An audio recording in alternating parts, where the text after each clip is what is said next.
Hi guys, Rik Marston, SynthgodXXX. Welcome to my channel. It's another Synth Talk Thursdays. What? Yes, we made it to Thursday. It's almost the weekend, boys and girls. So go out and have some fun, play your synthesizers, buy some new gear, buy some used gear, and check out that new plugin that just showed up. Because if you marry all those together, you might get something special. Anyways, let's get down to it. Alright, what is my topic? Well, at this point in juncture in the year, there's not a lot to talk about except for what's still about to show up next month, the new releases that are about to come up from NAMM. So I'm going to give you a little bit of my personal likes and dislikes, and I'm going to start off with my top 10 synthesizers that I've ever bought and or owned and or played. So, Rik Marston, SynthgodXXX's official top 10 synthesizers. Yes, you heard it. My personal experience, my favorite synthesizers, and why. Alright, well, let's get this started. I'm not going to mess around. I'm already hot and bothered as it is. Alright, number 10 is Korg workstations. Yes, that's the Kronos, the M3, the Oasis. I've never owned an Oasis before, but hey, those are really expensive. The Tritons, Trinities, Karmas, all those are awesome. They've been workhorses for me on stage. They've been excellent to work with MIDI files, creation of full albums, great tour rig stuff.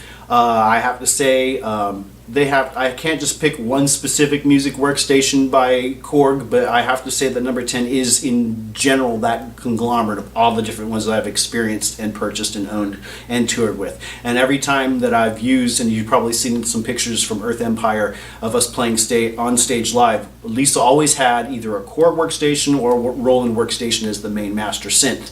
You know, just phenomenal workhorses for live performance and just to have on stage. So I highly recommend get a Korg workstation, use it as your master for on stage live to control other things.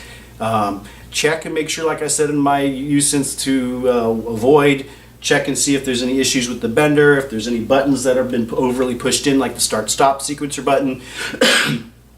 So that check out the touchscreen, make sure it's calibrated right, and then purchase it, because it's just a great deal, especially because they're dropping in prices, those used Tritons and Trinities and Karmas and things.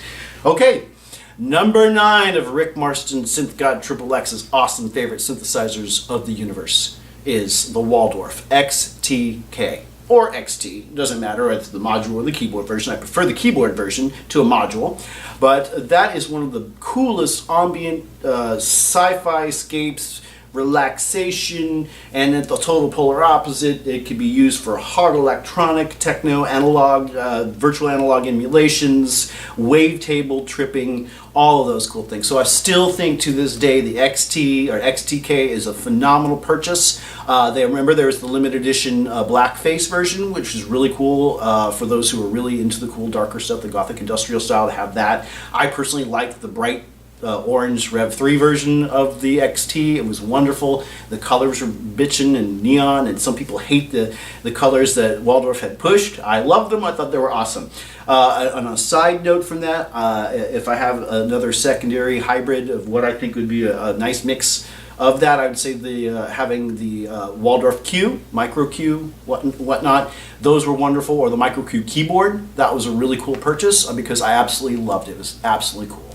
Number 8 of the awesomest stuff of synthesizers of all time is the Roland Jupiter 6. I absolutely love it. There's no real need to explain why I love it. It's just one of the baddest synthesizers in the world.